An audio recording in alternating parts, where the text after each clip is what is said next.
TDP జాతీయ working president అలాగే విద్యా ఐటీ శాఖల మంత్రి నారా లోకేష్ గారు ఎక్స్ వేదికగా చేసినటువంటి ట్వీట్ చర్చనీయాంశంగా మారింది. చెల్లిని తింటేశారు, తల్లిని తరిమేశారు అంటూ ఆయన చేసినటువంటి వ్యాఖ్యలు. మరి వీటి మీద మీ అభిప్రాయం ఏంటి? సార్, మనం ఇక్కడ ఒక విషయం గమనించాలి. ఇది ఏంటంటే, లోకేష్ గారు చేసినటువంటి ట్వీట్ గురించి మనం మాట్లాడుకునేటప్పుడు ఆయన చేసినటువంటి ట్వీట్ లో మీరన్నట్లు చెల్లిని తింటేశారు, తల్లిని తరిమేశారు, ఇవే కాకుండా ఆయన ఇంకా చాలా విషయాలని ఆ ట్వీట్ లో ప్రస్తావించడం జరిగింది. అయితే ఇక్కడ ఒక విషయం ఏంటి అంటే, ఓవరాల్ గా మనం గనక చూసినట్లయితే టీడీపీ ఒక 4 ట్రంప్ కార్డులని చేతిలో పెట్టుకుని మాట్లాడుతూ ఉంటది ఎప్పుడు కూడా. మీరు గమనిస్తే 2009 తర్వాత జగన్మోహన్ రెడ్డి గారు ఎప్పుడైతే పార్టీ అనౌన్స్ చేశారో, ఆ తరువాత ఆయన మీద కేసులు ఎప్పుడైతే పడినాయో, 16 నెలలు ఎప్పుడైతే ఆయన జైలుకి వెళ్ళొచ్చారో, అప్పటి నుంచి కూడా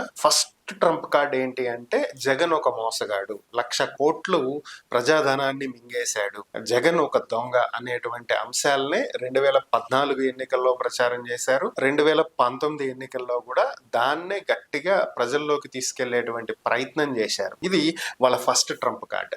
ఇక 2019 ఎన్నికల సమయంలో జరిగినటువంటి వివేకానంద రెడ్డి గారి హత్య కేసు వాళ్ళకి దొరికినటువంటి 2వ ట్రంప్ కార్డ్. దీన్ని 2024 ఎన్నికలు వచ్చే వరకు కూడా వాడుతూనే ఉన్నారు. సో బాబాయ్ గొడ్డలి అంటూ దీన్ని వాడుతూనే వచ్చారు. సో వాళ్ళకు బెస్ట్ 2 ట్రంప్ కార్డులు అనమాట ఇవి 2. ఫస్ట్ది 1,00,000 కోట్లకు సంబంధించి జగన్ గారి మీద ఉన్నటువంటి కేసులకి సంబంధించి వాళ్ళకు ఉన్నటువంటి మొదటి ట్రంప్ కార్డ్ అయితే, వివేకానంద రెడ్డి గారి హత్య అనేది ఆ వారికి ఉన్నటువంటి 2వ ట్రంప్ కార్డ్.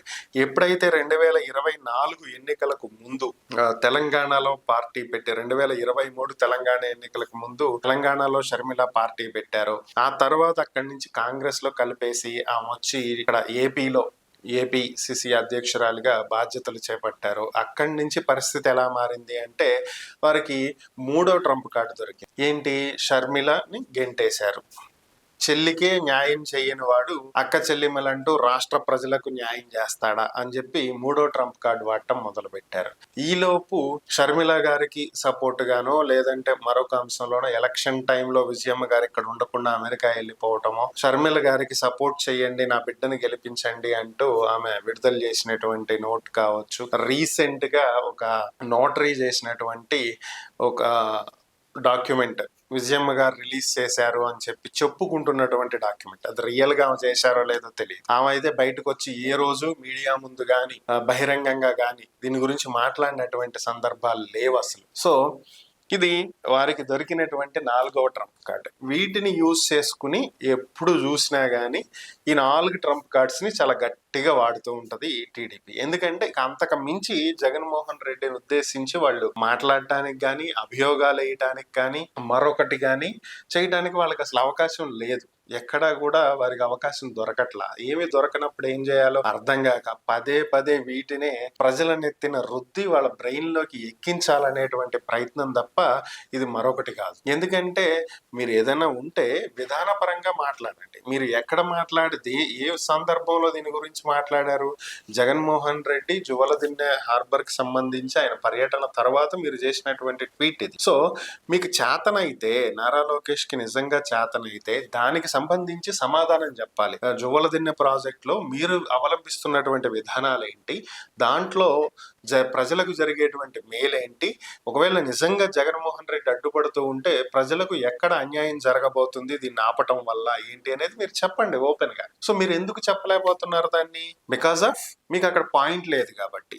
మాట్లాడటానికి ఏ పాయింట్ లేనప్పుడు, పాలసీస్ పరంగా మీరు మాట్లాడలేనప్పుడే ఈ ట్రంప్ కార్డ్స్ బయటకు వస్తాయి. తల్లిని తన్నేశాడు, చెల్లిని గెంటేశాడు, XYZ ఇవన్నీ మస్తుగా వస్తాయి ఇలాంటి మాటలన్నీ. అయితే మీరు ఫస్ట్ నాకు అర్థం కాని అంశం ఏంటి అంటే, ఇప్పటి వరకు కూడా షర్మిల గారు బయటికి వెళ్ళిపోయారా, ఎక్కడున్నారో, విజయమ్మ గారు కూతురుతో పాటే ఉంటున్నారా, ఇవన్నీ పక్కన పెడితే మనం విజయమ్మ గారు ఎప్పుడైనా సరే మీరు గమనిస్తే క్రిస్మస్ వేడుకల్లో గాని, లేదంటే రాజశేఖర రెడ్డి గారి జయంతి గాని, వర్ధంతి గాని, ఏ సందర్భంలోనైనా సరే ఇడుపులపాయ స్టేట్ లో రాజశేఖర రెడ్డి గారి సమాధి వద్దకు వెళ్ళినటువంటి సందర్భాల్లో ఎన్నో సార్లు విజయమ్మ గారు, జగన్ గారు ఎదురుపడినటువంటి సందర్భాలు మనం డైరెక్ట్ గా లైవ్ వీడియో క్లిప్స్ చూసాం. ఇప్పటికీ మీరు యూట్యూబ్ లో, గూగుల్లో కొడితే బోల్డ్ దొరుకుతాయి అలాంటి క్లిప్స్. డేట్ వైజ్ దొరుకుతాయి, మీకు ఇయర్ వైజ్ దొరుకుతాయి, ఓల్డ్ క్లిప్స్ అనుకుంటానికి కూడా కాకుండా.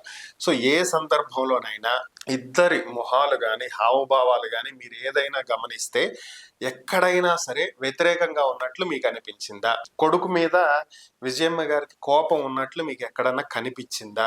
లేదంటే జగన్ గారు ఏమైనా మొహం తిప్పుకుని వెళ్ళిపోవటం మీరు ఎప్పుడైనా చూసారా?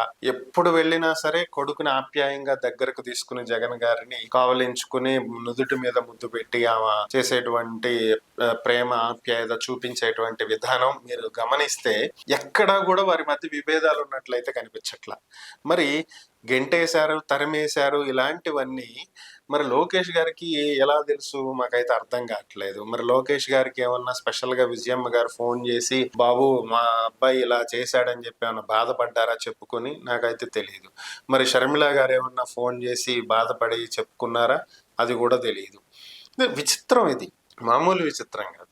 ఇంకా ఎంతసేపటికి సపోజ్ ఒకవేళ షర్మిల గారి మధ్య జగన్ గారి మధ్య ఏవైనా విభేదాలు ఉంటే అవి ఆస్తిపరమైనటువంటివా ఇంకొకట ఈ అంశాలన్నీ మరి కుటుంబ విషయాలు. ఇది షర్మిల గారు నా ఆస్తులు నాకు ఇవ్వట్లేదు అని చెప్తుంది. ఓకే, ఆస్తుల గురించి ఆమె బహిరంగంగా మాట్లాడాల్సినటువంటి అవసరం ఏముంది? రాజశేఖర రెడ్డి గారు లేరు, ఆయన తరువాత కుటుంబ పెద్దగా విజయమ్మ గారు ఉన్నారు. విజయమ్మ గారిని కూర్చోబెట్టి మా ఇది పరిస్థితి, అన్నయ్యతో మాట్లాడి నాకు ఇది ఇప్పించు అని చెప్పి అడిగే స్వతంత్రం ఉంది కదా. విజయమ్మ గారు కూర్చోబెట్టి ఇద్దరిని కూర్చోబెట్టి నాన్న ఏదో చెల్లి కొంచెం చూసి సర్దుబాటు చెయ్యి ఇట్లా చేసుకోండి అని చెప్పేటువంటి వెసులుబాటు ఉంది కదా. అది వారి కుటుంబ వ్యవహారం. దాని గురించి రోడ్డెక్కి మాట్లాడాల్సినటువంటి అవసరం లేదు, ప్రజలందరి ముందు చర్చించాల్సినటువంటి అవసరం లేదు, అసలు ప్రజలకి దీంట్లో ఇన్వాల్వ్ అవ్వాల్సినటువంటి అవసరం అంతకంటే లేదు. ఎందుకంటే ఇది రాష్ట్రానికి సంబంధించినటువంటి వ్యవహారం కాదు, రాష్ట్ర ప్రయోజనాలకి ప్రజా ప్రయోజనాలకి సంబంధించినటువంటి వ్యవహారం అంతకంటే కాదు. ఇది పూర్తిగా 100% వారి కుటుంబ వ్యవహారం. వారి కుటుంబంలో ఉన్నటువంటి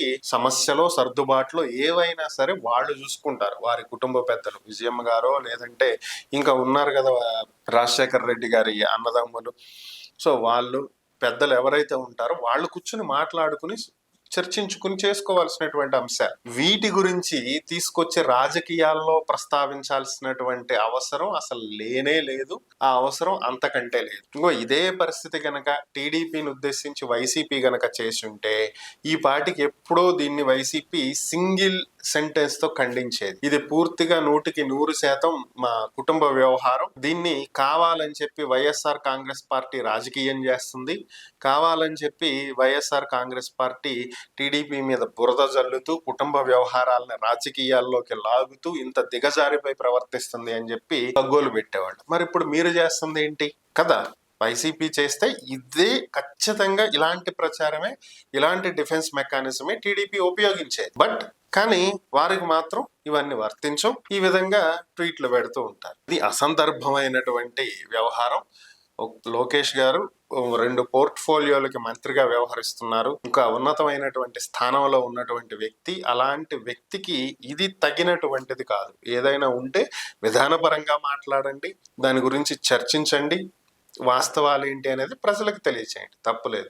కుటుంబ వ్యవహారాలను ఉద్దేశించి మీరు సామాజిక మాధ్యమాల్లో ప్రస్తావించడం తప్పు, మీడియా ముందు ప్రస్తావించడం తప్పు. దాని గురించి అసలు చర్చించడం అనేది 100% wrong. These are baseless items. నేను చెప్పాను కదా, ట్రంప్ కార్డ్స్.